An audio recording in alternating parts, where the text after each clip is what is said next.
Hi, it's Rachel Klaver with Marketers I Love, and I'm thrilled to have Chris Brogan on our podcast today.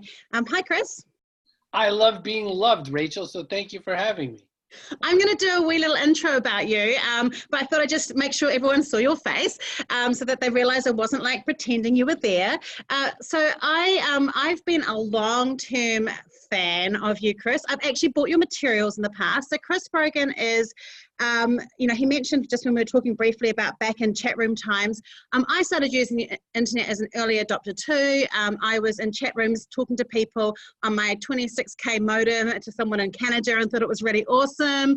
I was involved in internet marketing back in the old days before we had like cool things. I remember when Flash came out and it was really exciting. Well, Chris is like the person that I have always followed and watched and learnt from. And I put a post this morning up about how he made me fall in love with email marketing because Chris's voice is always authentic. He always does that lovely mix between personal and bringing in that personal voice and connecting with people, but at the same time sells to you in a way that isn't pushy. It's all about trusting that the right people will come. I've got his books. I recommend 2 of his books, Trust Agents, and it's not just, is it not just the tights? Just about the tights. It's not about the tights. Not about the tights. I always call it the superhero book. So, and then I have to remember what the name is. But I recommend those books to business owners all the time. They're in my top 5 favorite marketing books.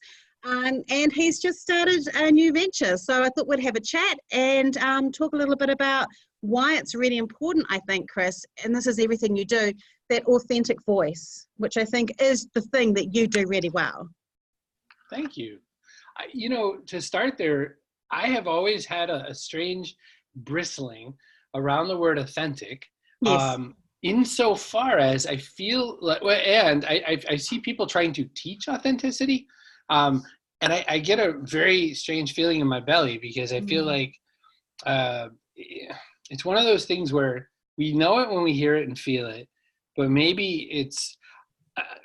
If I looked at the problem a different way, the way I would explain it a little differently, I guess, is I would say it's bravery, right? It's the bravery of just being who you really are at all times, and letting some chips fall sometimes. If it's not perfect or something, I was doing a webinar last night and we had technical problems at the very beginning, and I made some kind of poop related joke. And Rob, who is my co-person on this webinar, said, I don't think I've ever been in a webinar where you haven't talked about poop.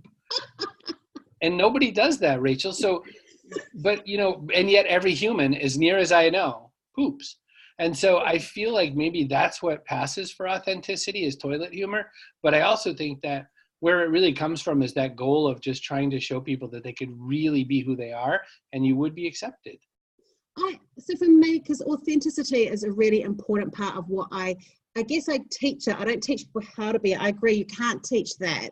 But for me, like it's been a bit of a journey of trying to work out my boundaries between personal and professional life, and Sure. that division between honesty and authenticity. And I talk about that there is a difference.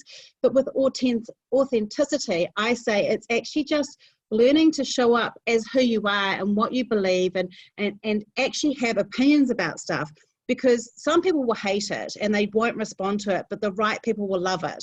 And I think that's all it is. And what I find is 90% of the business owners I work with, and that's why I'm fascinated with this new venture you've got, they are too scared to show the personal side of their life within boundaries and their values and their ideas, that it prevents them from showing their authentic self or showing who they are so that people know to choose them.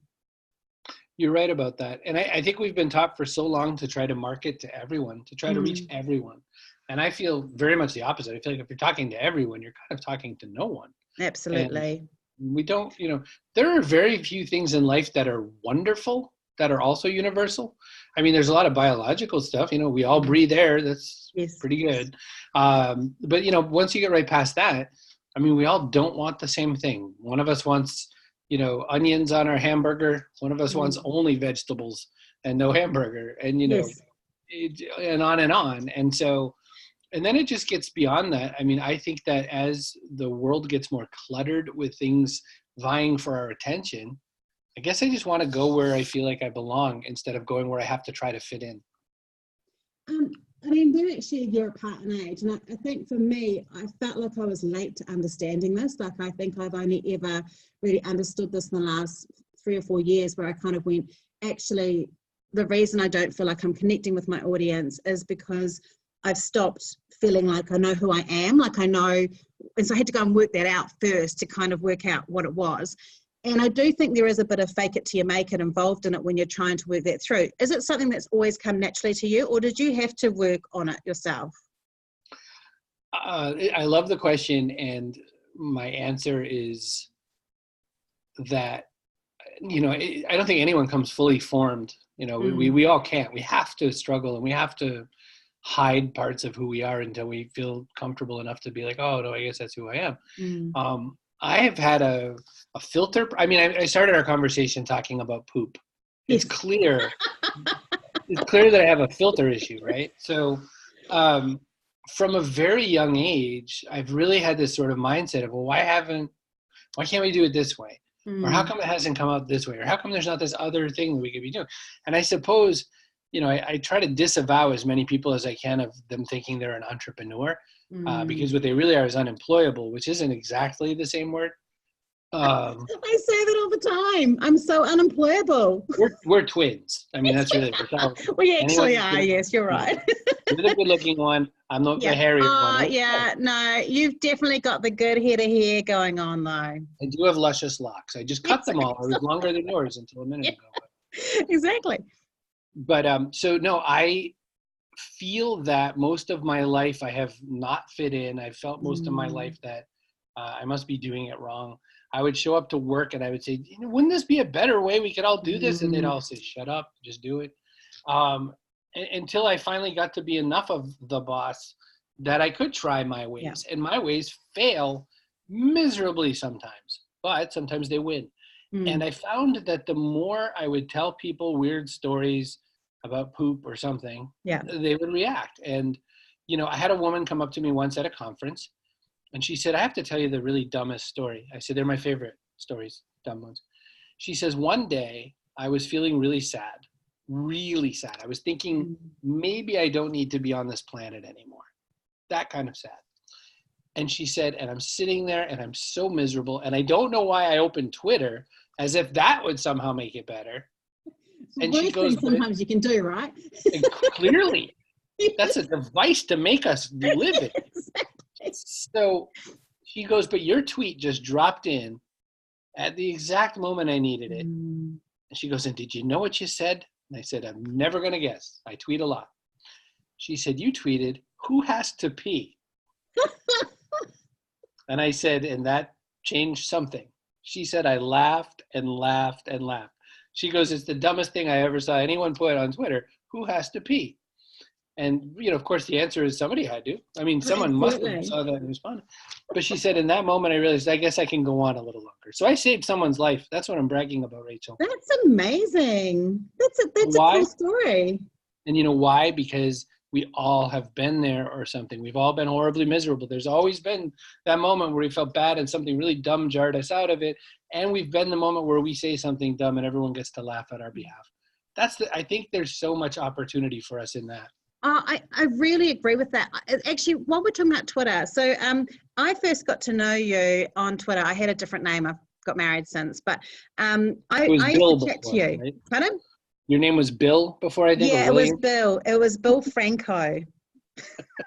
I was a Italian American with a pizza bar.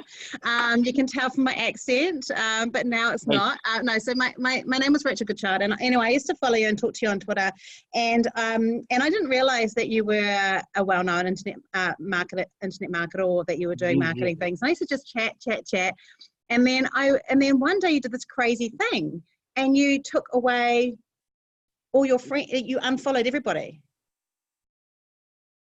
And I thought that was cool. A little bit gutted, but cool. Not as much actually as when Louis Theroux unfollowed me. Like, that was gut-wrenching because I was one of like 82 people, and I thought it was kind of cool. But it was like, but are you still using Twitter? Every day. And that's cool. Let me talk about the unfollowing. So what happened was, the software was not built to handle my level of reciprocal following. And so back then they didn't really understand how to send the bulk of messages coming and going. And so I was personally experiencing errors all the time. And I was missing messages. So somebody would say like at Chris Brogan. Oh, and you wouldn't see it. I wouldn't see it. And so I thought, I don't know what to do. And so this guy at the time had a piece of software that's now forbidden that allowed you to just unfollow everybody. So I nuked 140,000 people. Wow, that's amazing. And I had many somewhat difficult conversations with people who felt fairly emotional. And so much so that I wrote a blog post about it and everything. And I just said, this is software. Software isn't us. It's a piece of code. And so I have friends now. And of course, I've had such a beautiful opportunity to meet tens of thousands of people over my life from everywhere. Well, I don't follow very many people at all anymore. I only follow about 400 or so, but I talk to 1,000 or so people a day. And I think that while one wants to feel that sort of rush of being followed, I always talk about the weird, interesting, famous people who follow me that I still don't get why. Like Vanilla Ice follows me. That's pretty cool, though. But I mean, I sent him 3 tweets. You know what I've gotten back 3 times? So I have to say though, so you might, I don't know if you know her, but we've got a radical Prime Minister here in New Zealand, Jacinda Ardern. And she and I follow each other on Instagram. And seriously, my kids, I have worked so hard to do cool stuff for my kids. The only thing that they think that makes me cool is the fact that Jacinda Ardern and I follow each other on Instagram. I think that's a beautiful thing. And she's lovely. I mean, she's actually a model for the world, really. Let's agree on that. I agree. She is lovely. So I do totally get that. And it's funny because I don't get celebrity fangirl stuff except around basically marketers and politicians. That's the only thing I think. I love it. None of the All Blacks count. If David Hasselhoff follows you, it's not a big deal. Oh, well, actually, not the Hoff. Yeah, definitely no Kardashians. So Chris, with that thing around following and interacting, because one of the things I'm actually, my passionate thing is that thing of human to human marketing. And one of the things that you do in your emails, which I really love, is that little, I'm drinking a cup of green tea, or I'm drinking a Sentia or whatever, or a Maca, because it breaks the ice. Was that something that was an instinct for you, and then you started getting good feedback from it, or was it just a great way for you to remember to be pleasant at the beginning of your email? And so I do that, and then I stop doing it for long periods of time, and then I'll bring it back just for fun. Partly because I don't want to be pigeoned into it. No. Like I don't want it to be like a catchy thing, like at the beginning of the Dick Van Dyke Show, would he trip over the ottoman? Yeah. That's an old reference. Sorry. And also, if you're going through a phase of just drinking black tea all the time, it gets a bit boring. Yeah, more black tea. I had one guy. It's a true story. Every single week he would write back. I always said, "What are you drinking?" He'd reply, "Let me know." 1-word answers every time. Coffee. Water. He just replied that coffee. I think he thought I had a checklist. Okay, well, Roger's got coffee today, I guess. That's another one for coffee.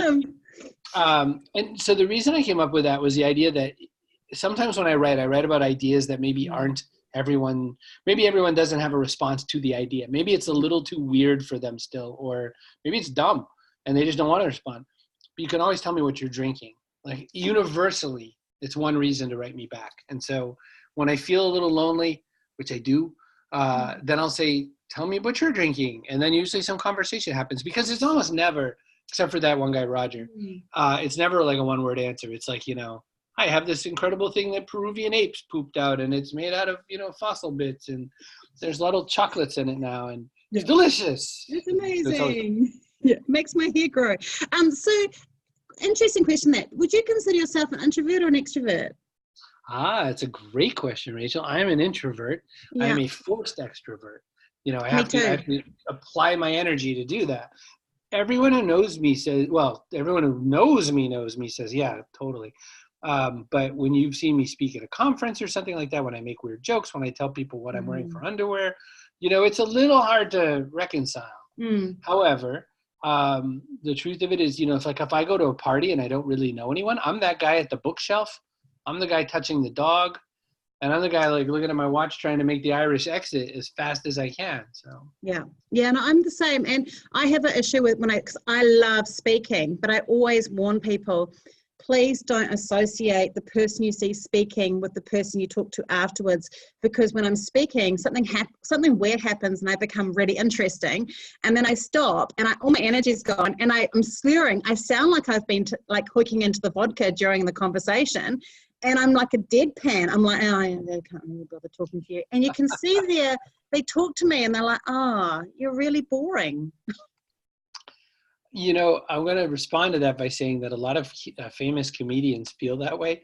Really? They feel so much that they would hate for someone to meet them after the show to realize they're not nearly as interesting as who they are on the stage.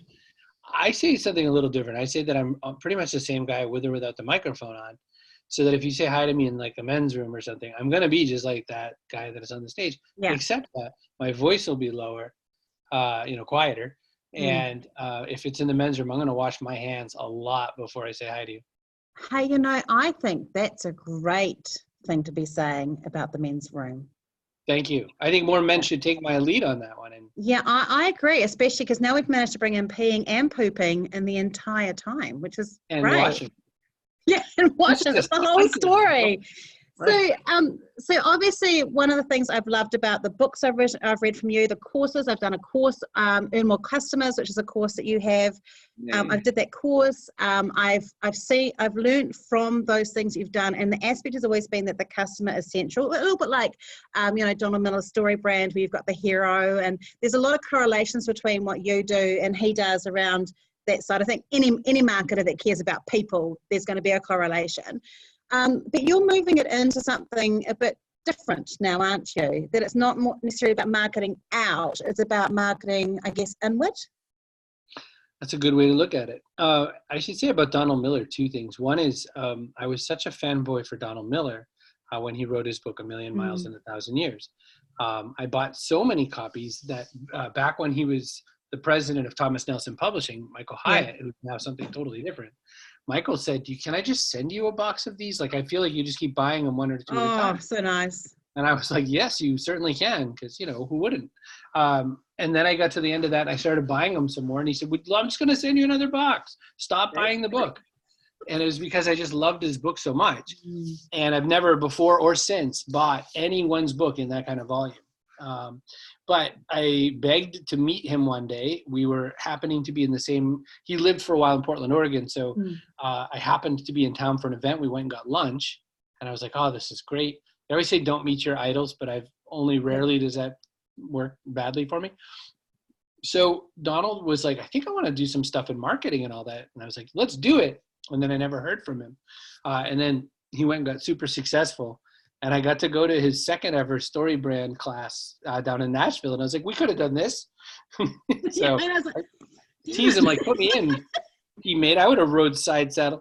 But no, so it's a Story Brand is what Donald does. And it's a beautiful process. It is worth the money. It's to go there in person. It's an investment for a small business owner, but it is so worth it. The experience is so riveting. And I went as kind of a friend going to sort of, what do you call that? Survey the course or whatever, so to speak. I was there to sort of give him feedback on it. And I would have paid the money in a heartbeat. Yeah. And that's always a great sign, isn't it? It really is. Well, and if other marketers are saying it about their colleagues, who sometimes you feel like you compete, but no, my gosh, I would say anybody go to him. StoryLeader that I just launched, which is not Story Brand, is in the family though. And I also have these friends from Category Design Advisors. They work off of this book called Play Bigger, and that's about designing a category and how do you communicate around it. These ideas we all know, and no one fights anybody on the fact that story is kind of an important unit of measurement. No one says, oh, stories are stupid. Some stories are stupid, but we remember people who listen to this interview with you and me are going to be that weird guy talked a lot about pee and poop. Absolutely. They're going to remember that whole thing about you washing your hands and remember to do that and go, I'm going to use that myself. And analogies, I use analogies a lot, actually mainly because I need to understand things through analogy. And so I work it out, then I tell it. And that is at the essence why I built this thing called StoryLeader. It's leadership training, basically. I mean, I have applied the same principles to marketing, and it to me, these are the things, like I've always said that business to business isn't as different as business to consumer as people think. You agree with this because you're a human to human person. Absolutely. I think there is a shift in marketing where we have to start seeing it as human to human. I don't, it's one of the things I like about LinkedIn, for example. We've got the company pages and people complain about LinkedIn that the company pages aren't used right and all this stuff. And I'm like, well, no, because people buy from me because I'm talking to other people. And in fact, you'll have the same. Well, you're probably better at marketing than I am, so you won't have exactly the same. But I'll often have people messaging me on LinkedIn saying, hey, been reading your post for a couple of years. I'm not too sure what you do, but can I work with you? Like, whatever you're doing, I'll pay you money to work with you. And I'm always a bit like, oh, I'm really doing a bad job of showing what I do because, but it's relationship based. Like, people want to they've built trust. It's human to human. You're absolutely right. And my last few years, I've done nothing to save myself as far as what I do. If I asked a couple thousand people, they'd be like, I don't know, but you're nice. So I'm right with you. I mean, you're probably even further ahead of me. So my story. At least they're saying you're nice, Chris. Truly. Yeah. Nice. I'll take that. Yeah. But I feel that what I did with StoryLeader isn't that different than what I've done with anything else I've done. This time I just put a huge, it's a thing, and a logo and a rainbow shark and a Viking guy. I did that to say, rainbow shark. Thank you. My friend Josh made. What more do you need than a rainbow shark? That's right. And a Viking with a burning axe. I mean, it's a package.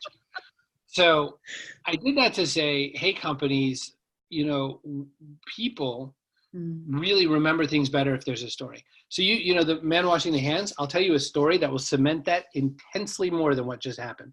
Okay. I was at an event, it was TechCrunch 40, and there's a whole bunch of investors and a whole bunch of startup-y people. And my friend Chris Smith, who's named like me, he's very bald, has a very big beard, has an incredible baritone voice that I could never pretend to imitate. He comes out of the men's room while I'm standing there with two other friends waiting for him, and he goes, dudes, I got to tell you what I just learned. The difference between a startup guy and a rich VC. In the men's room, the startup guy comes right in. They all have those polo shirts with the stupid startup name on them, right? Yeah, it's big. You have to put all your money in marketing on your clothes. It's got to be in the shirt. So he goes, I'm at the stall already. I'm using the urinal. I'm standing there. And this guy comes running in right to the bathroom, uses the bathroom, comes to the sink, washes his hands, and leaves. And I'm thinking in my head, yeah, that's pretty much how it works. He goes, but the rich guy comes in, washes his hands, then uses the urinal, then washes his hands, then leaves. He said he washed his hands before he touched anything. He goes, that's why he's rich. So now, what's the difference between that story and what I said earlier? No one who's still paying attention to us, Rachel, is going to forget that dumb story. No, that's all they're going to talk about. Yeah, they're not going to listen to anything else. I probably, maybe I should make that my little 59-second excerpt bit. There you go. Yeah, and that's the most important thing. I reckon, everyone out there is just going to change their habits, and it's the key to becoming wealthy. You can tell your kids to turn the lights off as many times as you want. If you leave that room, turn the light off. And when you tell a story that shows them the consequence or threatens them in some entertaining way or something like that, they're going to remember it. One thing that I've been saying of late is that, not using stories is like trying to eat soup with a pencil.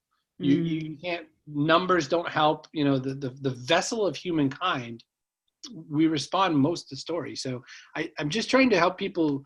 We all know that is true, just like we know a lot of things in our life are true. Like we know, vitamins are important and all that, but we don't do it. And we don't know how necessarily to get the best bang out of it. So when everyone learned that everyone could blog, it didn't mean everyone could blog well. When everyone thinks that, they can all podcast, it doesn't mean they can do it well. So I just want to teach people how to use stories to transfer leadership DNA from the leadership team to the people who need it. Do you think that the biggest thing, so we both, and I'm not saying that, but I'm just saying we both, I create content, I have fresh content pouring out so much, I can't even keep up with creating the content. I think about new analogies and new ideas all the time, because the more you do, the more you do. Are you working with people who they are so out of that story loop that when you say, I just want you to tell stories. There's this huge freak out because they're like, I have no ideas. Where do you get your ideas from? What do you say to those people? So that is the number one searched for topic that lands people on my blog besides my own name is blog topics. Interesting. So that's, historically, and that's since 2007. So no matter what else I do, that's one reason why people all come to my website. The other is how to use Twitter for business, which was just a throwaway article I wrote one day. And so I always am talking about topics. The webinar I did last night about email marketing was about topics as well, or had a part about it. So I'm always showing people that, one thing, for instance, with business storytelling, there's three types of stories. There's mission stories, which the mission stories are ones that strengthen and explain what the mission of the business is internally or externally. So any story that can add and sort of build strength to the mission. There are growth stories, which are sometimes correctional stories, like, here's why this isn't a good idea. Or there are growth stories like motivational. So most business storytellers get it wrong, where they all tell motivational speaking type stuff. But that's only one of three types of stories that people need. The third are stories of belonging. So what is marketing but a story of belonging? You're the type of lady who loves Harley Davidson. Yeah. And that's why you're going to ride that bike, because you don't want people to think you're some accountant, right? Belonging stories are we all, we don't want to fit in anymore. We want to belong somewhere. And so stories of belonging at the company could be that, look at all the great women leaders we've had. I want to tell you this story about this one who started in this place. Now she's the COO, belonging stories. So growth, growth, mission, and belonging stories are the juggle balls. That's cool. And I think that when I try to teach people topics, I say, well, there's your three sub buckets. There's your three little places. And you have to do enough of each of them. And all day long, it's a question of which one do I need for this application? Is this person having a little trouble at work? What do I need to give them? And so are you working with like the SLT, the senior leadership team in organizations to do this, and then they will teach those concepts further down and trickle it down, or are you going in or suggesting that people in any part of the business come and learn from you? I like money, and so I will go with whoever wants to give me a bag of money. I like people who like money and declare it. There we go. So I think it'll work at any level. I mean, we don't have to even be inside an organization. We tell stories, that's what you and I do. But I think that the people who seem interested in it, almost always the person who wants to buy something like this from me, is a sort of mid-tier person or a person who's been given some new assignment and they really need to change the ways of the people. Yeah. And that's who, to me, if I'm listening for what's happening, someone goes, we just changed our whole organization around and now I have to go after these guys and I was working on this kind of a thing. What do I even do? That's my baby. If I'm really lucky, then I get, a CEO or a president or something who says, I feel like no one cares about our brand anymore. How do I get them to fall back in love with me? Whoa, I could tell. Because that's internal and external too, isn't it? Like if you get everyone internally loving the brand, then naturally those people will become your biggest ambassadors for it. So you have this powerful tool. And I think you'll have the same in America. We have it here where a new CEO can come into an organization and completely change the culture. And then they often need to have a new message going through. And it's very hard to not do that without storytelling. Sure. And the thing about marketing and whatnot, there are organizations who feel that the marketing has nothing to do with what the company feels or believes, or organization. That's dangerous. Yeah. I mean, look, there's banks that say the strangest things. And on the one hand, the bank is like, we're your community bank. And then you go in and you're like, oh, I didn't pay my mortgage this month. Well, then you're not our customer. Yeah, out you go. I thought you were my community bank, whereas where I bought the mortgage for my house, the day I went, and there were 5 people at this little card tables asking me which one wants the mortgage. This is the bad old days before the big financial. That's amazing. They said to me, I said to this little small bank whose name I didn't know, who were right down the street from my home. They said, we'll never sell your mortgage to any other bank. Like we'll just service it. Yeah, that's good. And I could take about 65, 70 footsteps and be at that bank from where I live. And so I thought, that's probably a good deal. Like I should probably, go with them. The other ones had all these brochures that said all this stuff that sounded good, but really wasn't that. So marketing works best, of course, if it's real, authentic, to use your language. Yes.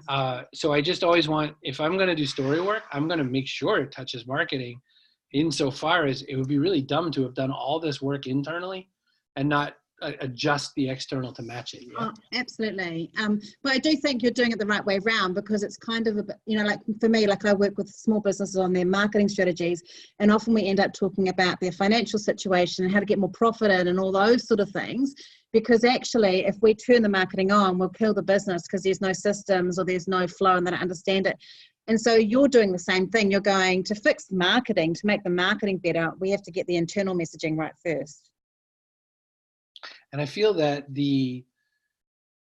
some people get it, some people don't. Some people don't realize that that's even how a marketing department works. And that's fine too. I mean, they want those Glengarry leads, and they're having Alec Baldwin come in to fix their problem, but they haven't quite realized that, this is a system. It's all a system. And what's true is that before it wasn't as important for that to be true. No. And now everything is so visible whether or not we want it to be. And so if you treat someone real awful somewhere out in sheep country, it's still going to make it back to the city. Oh, definitely. As someone who lives in New Zealand, I agree with that. So Chris, if people want to work with you and want to find out a bit more about what you do, where do they go and find that? If you can figure out how to spell Chris Brogan, it's just chrisbrogan.com. Or if you can't, and I wouldn't, put it by anybody, you could just type in storyleader.design and it'll get you where you want to go. In fact, even if you just Google Chris StoryLeader, you'll probably find it, because your SEO is pretty good. Or Chris guy who talks about poop, Yeah, they'll probably be doing it as well. It'd be great. Imagine if that was how you started finding your website. My search terms for a long time, my search terms used to be things like grow bigger ears and you're doing it wrong. Great. So. Actually, the biggest one that used to go to our website was why bottled water is good, but it's because someone in my team at one point had written a blog calling why bottled water is good to use as a marketing strategy or something like that. Like it was something like that. And that's all that was hitting my website. And I was like, I've got to change this. Something's got to change. So I had to tweak a few things. Wow. So it's been a huge pleasure talking to you, Chris. I could literally make you talk to me the whole day, but I won't. But thank you. It is, so important. What I've enjoyed watching you is watching you evolve and change and adapt, keeping the core of who you are and your message, but changing it to move into different things. And I think that's really important as a human, not even that dreaded entrepreneur or business owner, but actually seeing my core message is the same. I'm just moving it across different areas of life as I grow and change and into different business areas, which I think is really inspiring to watch, because I think that's, for many of us that are unemployable, that's a really good way to see us shape and change our career and change it as we grow as well. My first beliefs about when I started to try to run my own businesses were that if you're a pirate ship, you're going after the gold, which is very close to the word goal. And so if you're going after the goal as your pirate ship, it doesn't matter which ship gets you there. Your job is to get the gold. So in serving people, in making a business and being in service to others, I don't care what I'm doing. I just have to do it well enough that I get the gold eventually. And so if I'm serving people and then people go, oh, that Brogan, he's been really helpful. I learned that from strangest places. And one of them was, for instance, Colin Powell, who was the Secretary of State in the US in the 2000 or so. And there was talk that he may or may not have had the opportunity to run for president. And then that got wrecked by a few other things that happened. But he started at Coca-Cola, and he started as a floor mopper. And he was out there mopping the floor, and the president of Coke came by and said, who's that guy? Because he's really working hard. He went on to run Coca-Cola.